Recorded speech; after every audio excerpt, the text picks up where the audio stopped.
তার ঠিক পাশে আমরা দেখতে পাচ্ছি এখানে বহু মানুষ বাবার ছবি কোলে করে নিয়ে এসেছে, কেন কি তার বাবার নাকি স্বপ্ন পূরণ হয়েছে। এরকম কিছু মানুষকে আমরা পেয়েছি, সামনাসামনি কথা বলে নেব। আপনাকে দেখা যাচ্ছে একটি ছবি হাতে নিয়ে, ছবিটা কে উনি? আমার নাম ডক্টর প্রশান্ত ভগত, আমি একটা গভর্নমেন্ট এমপ্লয়। আমার বাবা লেট দ্বারিকা প্রসাদ ভগত, ইনি একজন মেকানিক্যাল ইঞ্জিনিয়ার ছিলেন, কিন্তু সারা জীবন চাকরি করেননি। RSS এর লোক ছিলেন, পরে বিজেপির দক্ষিণ দিনাজপুরের ডিস্ট্রিক্ট ট্রেজারার ছিলেন। উনি শুধু এই দিনের স্বপ্নর জন্য সারা জীবন উনি দিয়ে দিয়েছেন। আজকে খুব দুঃখের ব্যাপার যে জাস্ট 2 বছর আগে উনি মারা গেছেন, কিন্তু আজকে ওনাকে এই দিনটা দেখানোর জন্য আমি এই ছবিটা নিয়ে দক্ষিণ দিনাজপুর থেকে এসেছি। আমি দক্ষিণ দিনাজপুর তপন থেকে এসেছি। দক্ষিণ দিনাজপুরের দীর্ঘদিন ইনি ট্রেজারার ছিলেন, ডিস্ট্রিক্ট ট্রেজারার।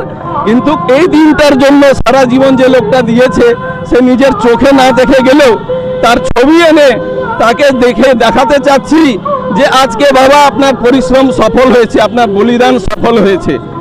এতদিন ধরে দেখা গেছে যে তৃণমূল কংগ্রেসের একটা অত্যাচার থেকে শুরু করে বিজেপি কর্মীদের মারধর, 2021-এ যখন পরিবর্তন হয়েছিল সেই সময়তেও দেখা গেছে এতটা লড়াই করে তারপরে আজকে এই জায়গাতে আসা, কীরকম মনে হচ্ছে, অনুভূতিটা কিরকম?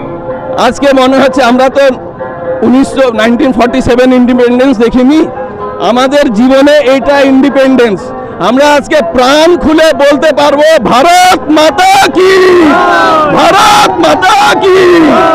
আমার বাবা 3বার 4বার জেলে গেছেন, মার খেয়েছেন, কিন্তু কোনোদিন এই পথ থেকে সরেননি। আমি তার জন্য I feel proud for him. আজকে আমি একটা হিন্দু সনাতনী হয়ে প্রাণ খুলে জয় শ্রীরাম। যেরকমটা দেখতে পাচ্ছ যে উনি লিটারেলি ওনার হাত পা কাঁপছে, ওনার বাবার ছবি হাতে নিয়ে এসেছে। মানে বিজেপি কর্মীদের তাদের যে অনুভূতি সেটা হয়তো আমরা সামনাসামনি বলে প্রকাশ করতে, কিন্তু ছবির মাধ্যমে দেখাতে পারবো। ওনার বাবার ছবি তিনি হাতে করে বুকে করে নিয়ে এসেছে।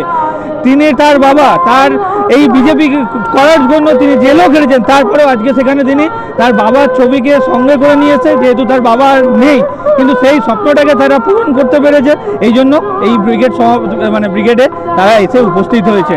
ক্যামেরায় প্রসেনজিতের সাথে ভিকি রয় রিপোর্ট, দি বেঙ্গল।